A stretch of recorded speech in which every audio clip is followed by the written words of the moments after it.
Sud Radio Parlons Vrai chez Bourdin, 10h30, 12h30, Jean-Jacques Bourdin. Bien, il est 12h09, merci d'être avec nous. Nous allons recevoir François Langlais dans un instant, essayiste, économiste François Langlais, qui publie un livre remarqué qui a pour titre « Rien ne va », mais 3 points de suspension aux éditions Plomb. Que dit François Langlais? Le monde qui vient sera plus favorable à la France que celui qui se termine. Pourquoi dit-il cela? Nous allons tout savoir dans 2 minutes.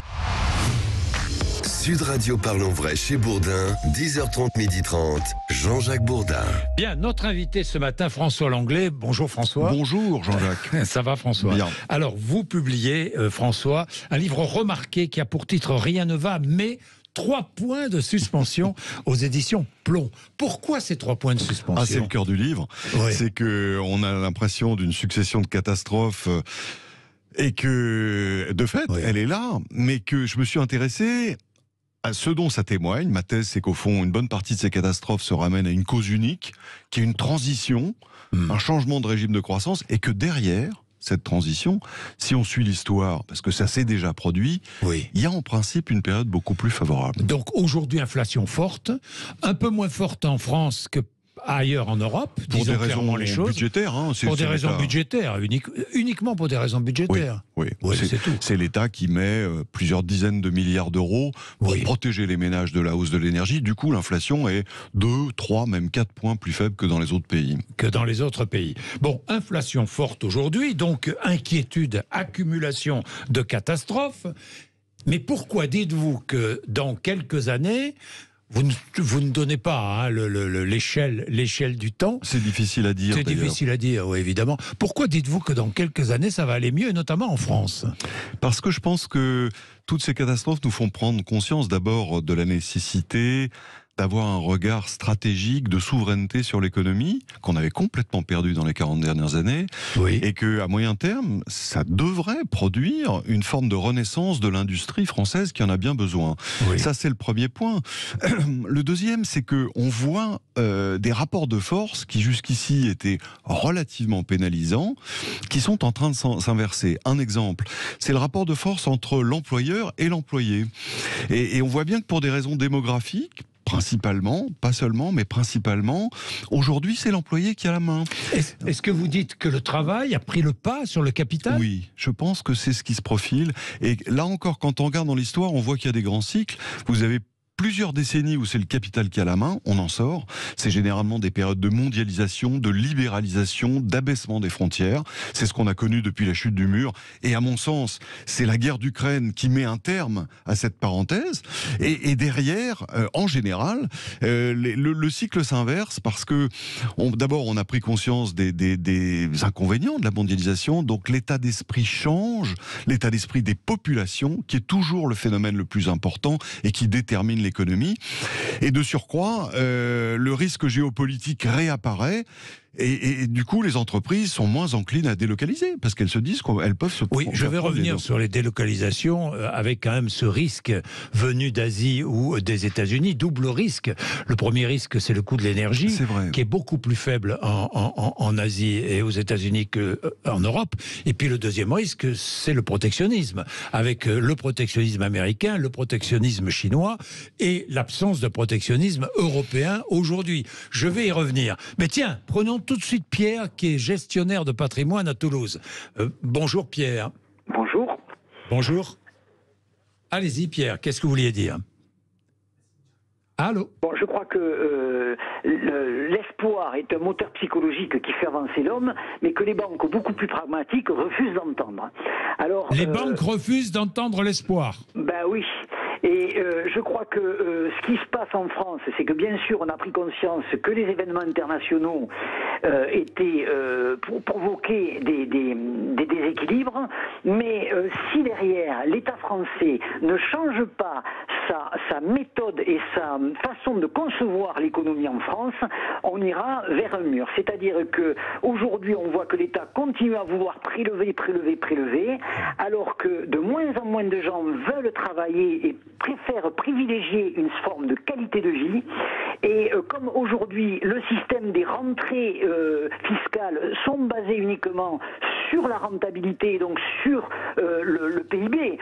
Évidemment que si notre PIB diminue, l'État va se retrouver avec moins d'argent, et donc s'il continue à dépenser des sous, comme il y a une augmentation de l'endettement par les taux d'intérêt qui augmentent, ça va déséquilibrer la balance. François Langlais. Je rejoins tout à fait Pierre sur le fait que je pense que c'est d'ailleurs le principal aléa qui pèse sur la situation française, c'est l'État saura-t-il devenir agile, efficace, d'abord en prélevant moins, c'est certain, mais aussi en trouvant les bons instruments. Ça fait le lien avec ce que vous disiez à l'instant. Oui. Et c'est bien de vouloir réindustrialiser, mais si vous ne complétez pas ça par des protections aux frontières européennes... on ne peut pas réindustrialiser dans la situation actuelle. Mais on prend le risque de se faire ratisser. Et j'observe, comme vous, que le discours d'Emmanuel Macron a beaucoup changé sur ces questions, notamment en réaction à l'initiative américaine que vous mentionniez de façon implicite. C'est l'IRA, Inflation... 367 milliards de dollars de protectionnisme. Avec des dispositions qui sont très malignes. Par exemple, le fait de ne soutenir que les voitures faites en Amérique du Nord avec une prime. J'ai vu ça c'est hallucinant. C'est du bon sens pour eux. Oui, pour eux c'est du bon sens. Mais c'est nous qui sommes hallucinants dans le fait de ne pas appliquer ça. De ne pas le faire. Et c'est-à-dire de ne pas faire ça. Et du coup, on subventionne des voitures qui sont faites en Chine. Mais on jette des ressources publiques à la rivière. On devrait faire quoi? On devrait subventionner les producteurs, les fabricants européens. Européens ou chinois, pourvu qu'ils produisent en Europe. Pourvu qu'ils produisent en Europe. Oui. Évidemment. Si un Chinois veut venir produire des voitures en France, bienvenue. Mais à ce moment-là, l'emploi français en profite, si vous voulez. Et vous parliez de la Chine aussi tout à l'heure. Restons dans le domaine de l'automobile. La Chine, aujourd'hui, interdit la vente de véhicules électriques équipés de batteries qui ne sont pas fabriquées en Chine.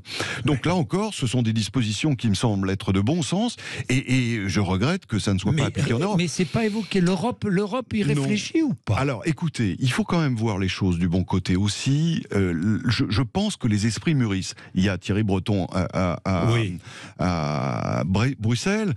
C'est lui qui a quand même justement aidé à la constitution. C'est le patron du marché intérieur. Oui, c'est ça, et de l'industrie. Donc, il a quand même un logiciel intellectuel qui n'est plus le même que celui de Bruxelles auparavant. Mais soyons lucides, il y a encore beaucoup de pays européens qui sont hostiles à cette forme de défense de l'industrie locale. C'est ce protectionnisme européen. Vous êtes favorable à un protectionnisme européen? Bien sûr. C'est indiscutable.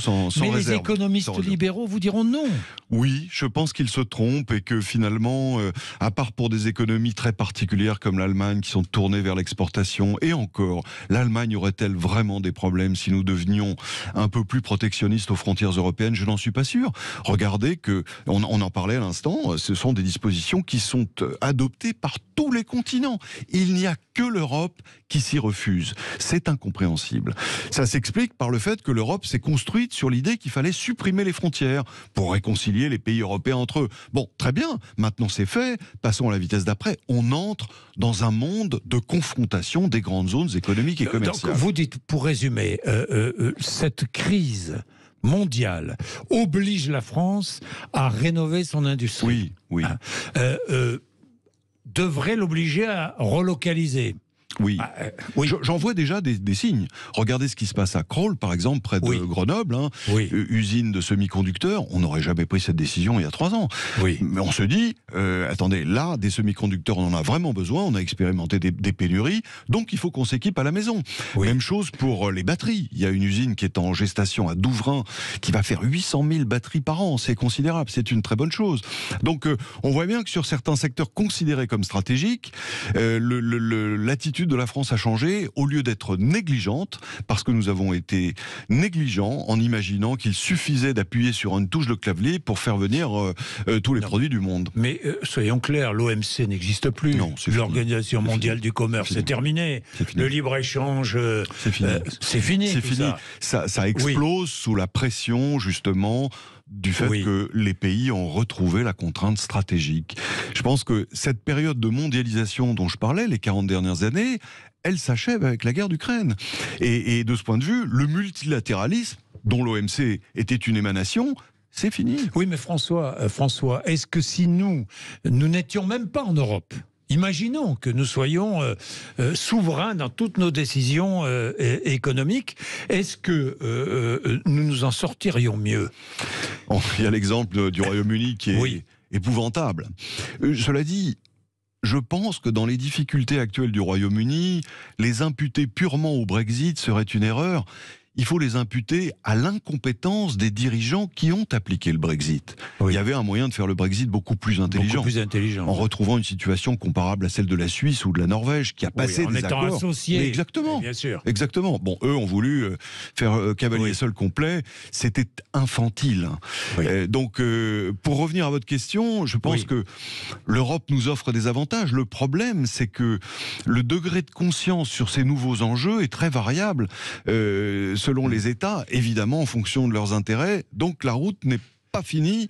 Il va falloir du temps pour les convaincre. Vous dites aussi, donc le travail reprend la main, on est bien d'accord, même si les dividendes distribués sont énormes, mais c'est à court terme. Hein, je pense. C'est à court terme. Le travail reprend la main, d'autant plus que nous vieillissons, que la population mondiale vieillit. C'est ça. C'est sidérant de voir les chiffres parce que, en fait, tous les pays connectés à l'économie mondiale subissent un vieillissement démographique. C'est pas le cas de l'Afrique, mais qui, comme vous le savez, n'est pas encore connecté à l'économie mondiale, ou pas beaucoup. Pas beaucoup. Donc, mais en revanche, un pays comme la Chine, c'est des chiffres saisissants. Chaque année, en Chine, vous avez 7 millions de personnes en moins qui travaillent.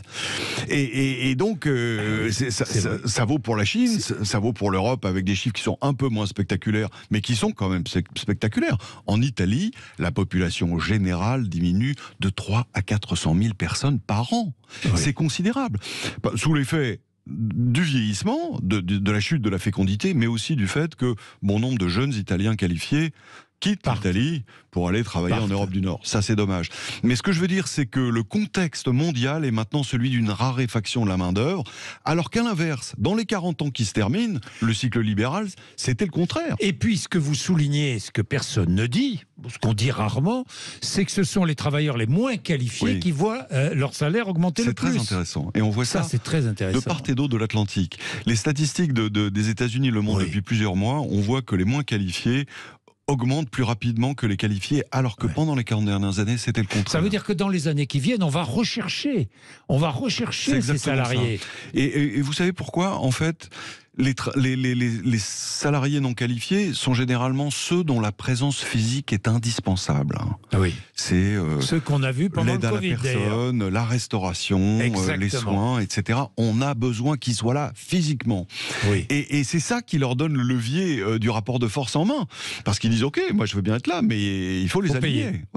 Alors qu'à l'inverse, les travaux qualifiés, eux, sont télétravaillables. Et du coup, je pense qu'ils sont plus facilement délocalisables dans des pays à faible coût, parce que finalement, pour une entreprise, que votre comptable soit installé à Saint-Nazaire, dans sa maison de campagne, ou à Budapest, ça change pas grand-chose, si ce n'est que le hongrois coûte 4 fois moins cher, quoi. Alors pourquoi, dites-vous aussi, ça sera l'une de mes dernières questions, puisque c'est l'actualité, que l'inflation est une bonne nouvelle? Parce qu'elle permet de faire l'ardoise magique sur les dettes. Je me souviens, mon père, par exemple, quand il achetait sa maison dans les années 60, il me racontait, il m'a raconté après, en me disant, voilà, les premières années, on était pendus, c'était dur les remboursements. Mais quand vous êtes augmenté de 10 ou 12% par an, au bout de 3 ans, le poids relatif de vos remboursements diminue. Oui, mais il n'y a pas d'inflation sur les salaires. Alors, c'est la question centrale, évidemment, en période d'inflation. La question politique et sociale fondamentale, c'est l'indexation.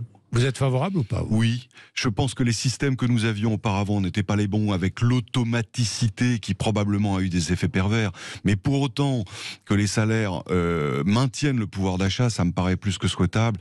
Et il faut qu'on invente des mécanismes justement qui permettent de faire de la négociation sociale, mais de créer les conditions d'une disons, correction salariale pour tenir compte du pouvoir d'achat. Ça existe en Belgique. Oui. La Belgique n'est pas un pays qui s'effondre. Et alors c'est un système assez malin d'ailleurs, parce que c'est une indexation, mais avec un frein temporaire possible en cas de difficulté. Ça permet aux entreprises de respirer aussi, parce qu'évidemment toutes ne sont pas dans la même situation. Merci François Langlais. Rien ne va, mais aux éditions Plomb, à lire bien sûr. Il est 12h27. Merci de nous avoir accompagnés. André Berkoff est là pour vous.